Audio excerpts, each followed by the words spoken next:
ನಿನ್ನ ನಂಬಿಕೆಯಿಂದ ಯೇಸುವಿನಿಂದ ಬರುವಾಗಲೇ ನಿನ್ನ ಜೀವಿತದಲ್ಲಿ ದೇವರ ಅದ್ಭುತ ಮಾಡ್ತಾರೆ. ಹಲ್ಲೆಲೂಯಾ.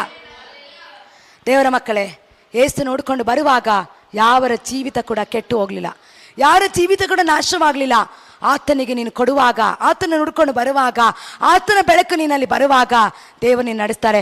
ಅನೇಕರಿಗೆ ಕಾಣುವಾಗೆ ದೀಪ ಒಂದು ಕತ್ತಲೆಯಲ್ಲಿಟ್ಟಾಗ ಕತ್ತಲು ಮುಸುಕುಕೊಳ್ಳುವ ರೀತಿಯಲ್ಲಿ ಆ ಚಿಕ್ಕ ಒಂದು ಬೆಳಕು ಇಡೀ ಆ ಜಗತ್ತನ್ನೇ ಕಾಣುವಾಗೆ ಮಾರ್ಪಡಿಸುತ್ತೆ ಅಲ್ವಾ. ಈಗ ಈ ಲೋಕದಲ್ಲಿ ನಿನ್ನನ್ನು ಬೆಳಕಾಗಿ ಕರೆದಿರುವಾಗ ನೀ ಒಂದು ಬೆಳಕು, ಲೋಕಕ್ಕೆ ನೀನು ಬೆಳಕಾಗಿರ್ತೀಯ. ಹಲ್ಲೆಲೂಯಾ.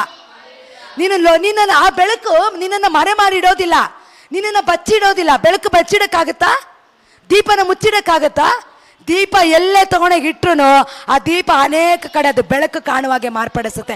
ನಿನ್ನ ಸುತ್ತು ಬೆಳಕು ಆವರಿಸ್ಕೊಂಡಿರುತ್ತೆ, ನಿನ್ನ ಇರುವಂಥ ಜಾಗ ಸ್ಥಳದಲ್ಲಿ ಬೆಳಕು ಆವರಿಸ್ಕೊಂಡಿರುತ್ತೆ. ನೀನು ಹೋಗೋ ಒಂದೊಂದು ಸ್ಥಳದಲ್ಲೂ ಆ ಬೆಳಕು ನಿನ್ನ ಜೊತೆ ಬರ್ತಾ ಇರುತ್ತೆ. ಹಲ್ಲೆಲೂಯಾ.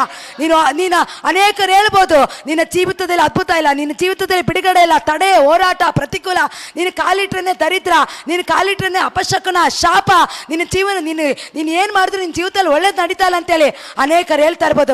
ಮಗನೇ, ಇವತ್ತು ಯೇಸುವಿನ ಬೆಳಕು ನಿನ್ನ ಮೇಲೆ ಬರುವುದಕ್ಕಾಗಿ ಹೋಗ್ತದೆ.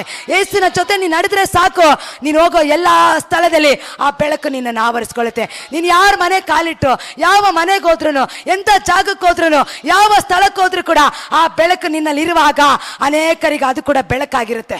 ಹಲ್ಲೆಲೂಯಾ. ಒಂದು ದೀಪ ಒಂದು ಸ್ಥಳದಲ್ಲಿ ಇಟ್ಟಾಗ ಅಲ್ಲಿ 1000 ಜನ ಇದ್ರು ಕೂಡ, 1,00,000 ಜನ ಇದ್ರು ಕೂಡ, ಒಬ್ಬರಿದ್ರು ಕೂಡ ಅದು ಬೆಳಕು ಕಾಣಿಸ್ತಾನೆ ಇರುತ್ತೆ ಅಲ್ವಾ. ಬೆಳಕು ಕಾಣಿಸುತ್ತಲ್ಲ, ಅದೇ ರೀತಿ ನಿನ್ನ ಮೇಲೆ ಆ ಬೆಳಕು ಬಂದಾಗ, ಯೇಸುವಿನ ಜೊತೆ ನಡೆಯುವಾಗ ನೀನು ಯಾವ ಜಾಗಕ್ಕೆ ಹೋಗು, ಕತ್ತಲು ತುಂಬಿದ ಜಾಗ ಕೂಡ ಬೆಳಕಾಗಿ ಮಾರ್ಪಡಿಸುತ್ತೆ. ಯಾವ ಮನೆಗೆ ಹೋಗು, ನೀನೊಂದು ಅಪಶಕನ, ನೀನೊಂದು ದರಿದ್ರ ಅಂತ ಹೇಳಿದ್ರು ಪರವಾಗಿಲ್ಲ, ನಿನ್ನ ಮೂಲಕ ದೇವರಲ್ಲಿ ನಿನ್ನನ್ನು ಆಶೀರ್ವಾದ ನಿನ್ನ ಮೂಲಕ ಆ ಬೆಳಕು ಅನೇಕರನ್ನ ಬೆಳಗಿಸುತ್ತೆ, ಅನೇಕರಿಗೆ ಆಶೀರ್ವಾದವಾಗಿರುತ್ತೆ. ಅನೇಕ ಜೀವಿತದಲ್ಲಿ ದರಿದ್ರವಾಗಿರುವಂಥ ಜೀವಿತ, ಕಟ್ಟುಗಳಲ್ಲಿರುವ ಜೀವಿತ, ಶಾಪಗಳಿರೋ ಜೀವಿತ, ನಿನ್ನ ಮೂಲಕ ಮನೆಯ ಜೀವಿತ, ಕುಟುಂಬ, ಏರಿಯಾ ಎಲ್ಲವೂ ಬದಲಾವಣೆಗೆ ದೇವರು ತರ್ತಾ ಇರ್ತಾರೆ.